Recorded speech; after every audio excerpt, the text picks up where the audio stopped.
Topping off a morning rush, newly released police video showing an officer wrestling a gun away from an angry man. Take a look at this. The incident happened at a dialysis clinic last March.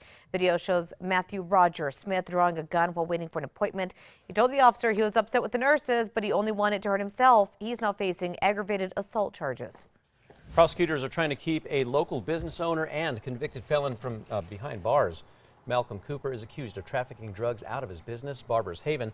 Officers went there after FedEx turned over a package containing more than a pound of pot bound for that address. Now, officers say that they ended up finding more drugs, a large amount of cash, and a gun. Erica. And here's a look at your Taos ski report. We did have some new snow last night of 1 inch and 4 inches in the last 7 days. It's going to be a beautiful and mild weekend to get out to the slopes. Repeat offender in Albuquerque is back on the streets this morning. Pierre Williams has been arrested and cited more than 50 times for disturbances at businesses near Coors I-40. In every case, he's deemed incompetent and the charges are dismissed. Police say an expanding program could offer medical treatment instead of jail.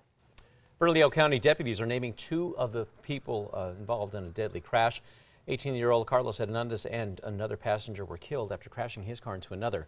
Now, it happened Tuesday morning in southwest Albuquerque. A third passenger, 21-year-old Angelique McKellar, still in the hospital. The driver of the other car is still recovering.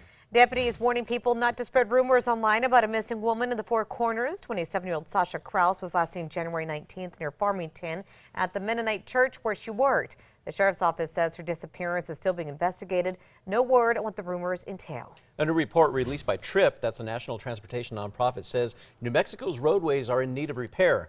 The report says at least 54% of major roads and highways in New Mexico are in poor condition. The report says there's a total of $2.8 billion in unfunded projects. Lawmakers are considering using the surplus in oil money for road work. A busy Santa Fe road will soon be made safer for bicyclists. The Santa Fe City Council approved funding for an underpass beneath St. Michael's Drive along the rail trail. The state's transportation department says construction is estimated to cost nearly $5 million. Erica. Here's a look at our Metro Threat Index for today, keeping it nice and low. We do have some chilly temperatures, but we are dry this morning. By later on, we'll be sunny and seasonal temperatures. A local school which provides high school diplomas for adults is in danger of shutting down after an age cap of 21 was put in place during the last legislative session. The Gordon Burnell Charter School in Albuquerque needs state funding to help students 22 and older. If funding is not approved through House Bill 152, the school could shut down in June.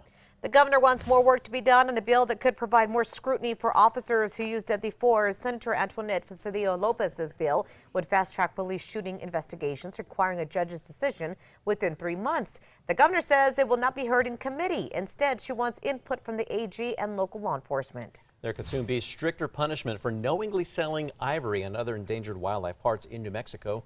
If Democratic Senator Mimi Stewart's bill passes, sellers could be sentenced to a year in jail.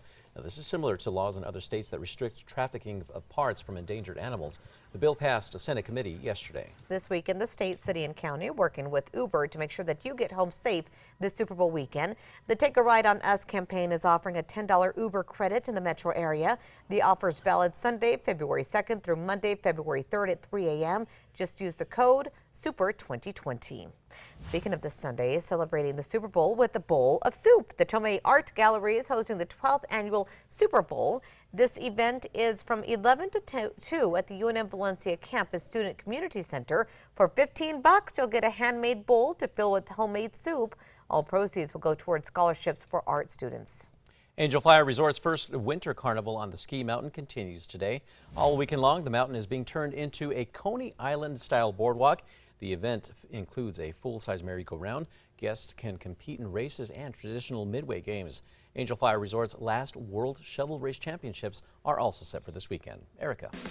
Look at that morning drive on the maps. We're not showing any accidents and only seeing some minor slowdowns on I-40 near the Big I and Paseo going west from I-25. Here's a look at the roads. Looking busy though this morning. We could see more traffic popping up over the next hour. Some fans of the Super Bowl going all in for a luxury experience, not the game. Tables at some nightclubs are going for $20,000. One super swanky hotel in South Beach has a $1.5 million hotel package that includes game tickets, lodging, a private butler, dinner, and a personal guru. What would a personal guru do?